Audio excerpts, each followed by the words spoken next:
Bonjour à tous, bienvenue sur la Minute Conseil Assurance, le podcast de l'agence Mendes. Toutes les semaines, nous répondons à vos questions sur les assurances, la prévoyance et les crédits hypothécaires. Je suis Alexandre et aujourd'hui, je suis accompagné de Yann. Bonjour Yann. Bonjour Alexandre.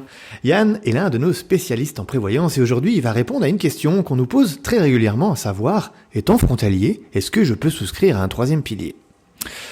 Alors pour commencer, Yann, il me semble qu'il y a encore quelques années, un frontalier pouvait souscrire à un troisième pilier au même titre qu'une personne vivant en Suisse et bénéficier des mêmes avantages que lui. Mais c'est plus le cas aujourd'hui. Qu'est-ce qui s'est passé ?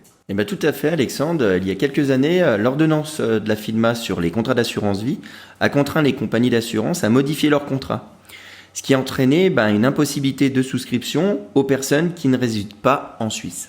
D'accord, donc c'est une nouvelle loi en fait qui est passée en quelque sorte. C'est pas forcément comme une loi, c'est plutôt une ordonnance parce que c'est vraiment la FINMA qui a imposé aux compagnies d'assurance et c'est non pas le Conseil fédéral. Ok, d'accord.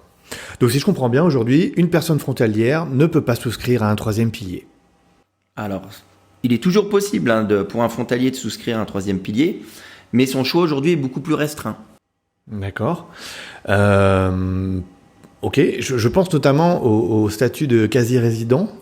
Ça, c'est quelque chose sur lequel il peut souscrire à un troisième pilier s'il a ce statut-là. C'est un statut très spécifique, on est bien d'accord. Le statut de quasi-résident, c'est pas un statut qui te permet aujourd'hui de dire je souscris à un troisième pilier. Tu es frontalier, tu peux souscrire à un troisième pilier. Après, le statut de quasi-résident, c'est plutôt le côté déduction fiscale.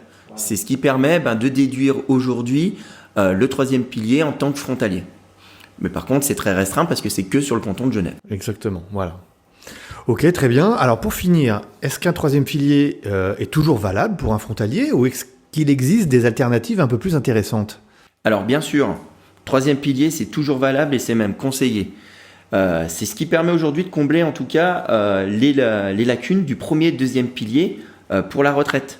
Pendant des années, le troisième pilier a été vendu comme un produit de déduction fiscale.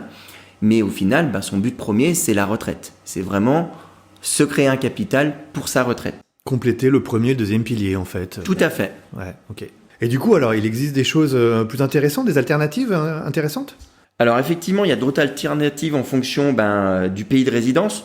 Si vous êtes frontalier français, frontalier allemand, frontalier luxembourgeois, ça arrive.